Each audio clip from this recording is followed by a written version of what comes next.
رمضان شریف میں 11 مہینے تک سلام کرنے والے تھوڑا کٹ مار کے چلے جاتے ہیں. کیوں؟ چندے کا موسم ہے نا, ابھی مانگ نہ لیں. یہ حالت ہے لوگوں کی. لیکن میں لوگوں سے کہتا ہوں, لوگوں یہ بتاؤ, یہ جو لوگ جو مانگ رہے ہیں کیا یہ اپنے لیے مانگ رہے ہیں؟ سچ بتانا, اپنے ایمان والے دل پہ ہاتھ رکھ کے کہنا کیا اپنے لیے مانگ رہے ہیں؟ بلکہ میں تو آپ سے یہ کہتا ہوں, جو اللہ کے لیے مسجد مدرسے کے لیے آپ کے پاس مانگنے کے لیے آتے ہیں وہ آپ کے محسن ہیں, محسن, کہ وہ آپ کا بوجھ وہ اپنے سر لے لیتے ہیں. آپ نے دے دیا معتمد لوگوں کو, معتبر لوگوں کو, اب زکوٰۃ آپ کی ہے, صحیح جگہ خرچہ وہ کر رہے ہیں. ورنہ اس شہر میں تو ادھر ادھر کے پتہ نہیں کتنے کتنے ہزار میل کے فاصلے سے لوگ آتے ہیں, ان کے گاؤں میں مدرسے بھی نہیں ہوتے ہیں, وہ آپ سے چندہ لے کے جاتے ہیں. میں جاتا ہوں پورے ہندوستان میں, الحمدللہ پورے ہندوستان میں جاتا ہوں. جب یہاں پر آئے رمضان شریف میں, جن سالوں میں مدینہ منورہ جانا نہیں ہوا, تو پوچھا کہاں سے آئے ہو؟ اور میں فلاں جگہ سے. اور فلاں جگہ کہاں مدرسہ ہے؟ او وہاں پر ہے. میں تو وہاں آیا تھا تقریر کے لیے, کوئی مدرسہ تو ہے نہیں. تو آئے بائیں شائیں کرنے لگتے. مالیگاؤں کی عوام سے کہتا ہوں, اپنا مال اپنے شہر میں خرچہ کرو, اپنی زکوٰۃ اپنے شہر میں دو. جہاں تک آپ کی نظر نہیں پہنچتی وہاں کیوں زکوٰۃ برباد کرتے ہو, کیوں تباہ کرتے ہو؟ اور ایسی جگہ دو جہاں آپ کام ہوتا وہ اپنی آنکھوں سے دیکھ سکتے.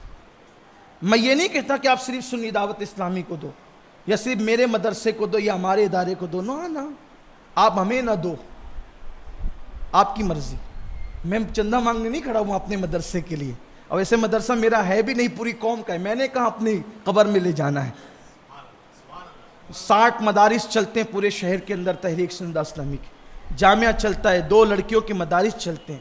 میں یہ نہیں, میں کہتا ہوں ہر سنی ادارے کو دو, ہر سنی ادارے کو دو, سارے سنی ادارے اپنے ہیں. لیکن ایک بات کہتا ہوں, تھوڑا جھانک لو, آپ کی دی ہوئی رقم صحیح جگہ پہ لگ رہی ہے کہ نہیں لگ رہی. کیونکہ آپ کی زکوٰۃ غریبوں کے لیے ہے, وہ غریبوں پر, دین پر, اسلام پر, شریعت پر خرچ ہونا چاہیے. کسی کے گھر کی زینت نہیں بننا چاہیے. آپ کی گھر کی زکوٰۃ سے کسی کے گھر کا صوفہ نہیں آنا چاہیے, یہ آپ کی ذمہ داری ہے. آپ کے گھر کی زکوٰۃ سے کسی گھر کی تجوری یا فریج نہیں آنا چاہیے, یہ آپ کی ذمہ داری ہے. اس لیے کہ زکوٰۃ آپ کسی کو بھی اٹھا کے دے دے, وہ جانے اس کا کام جانے, کام نہیں چلتا, ادا ہی نہیں ہوگی. ڈھونڈو مستحقین کو. اور رمضان شریف آنے والا, یہ بھی کہتا ہوں, کچھ لوگوں کا ذہن بنا اٹھا کے سب مدرسوں کو دو, کچھ لوگ کا ذہن بنا اٹھا کے سب رشتہ داروں کو دو. دونوں غلط ہے.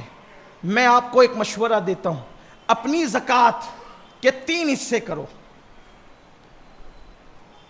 یہ روشنی میں نے قربانی سے لی ہے. اپنی زکوٰۃ کے 3 حصے کرو. ایک حصہ دینی مدرسوں میں دو جہاں دین کا کام ہوتا ہے, لیکن وہیں جہاں کام ہوتا ہے, یہ جہاں آرام ہوتا ہے وہاں نہیں. کچھ مدرسے واقعی مدرسے ہیں, کچھ مدرسے اسلامی ہوٹل اور ہاسٹل بن گئے ہیں, صرف کھانا اور سونا ہے, کوئی پڑھائی نہیں. وہ آپ دیکھ لیں کہاں ہے, مجھے کچھ پتہ نہیں. آپ کی آنکھیں کھلی رہنی چاہیے. اور اللہ کے گھر میں کہتا ہوں, کوئی مدرسے کو ٹارگیٹ نہیں کر رہا ہوں, یہ بات یاد رکھنا.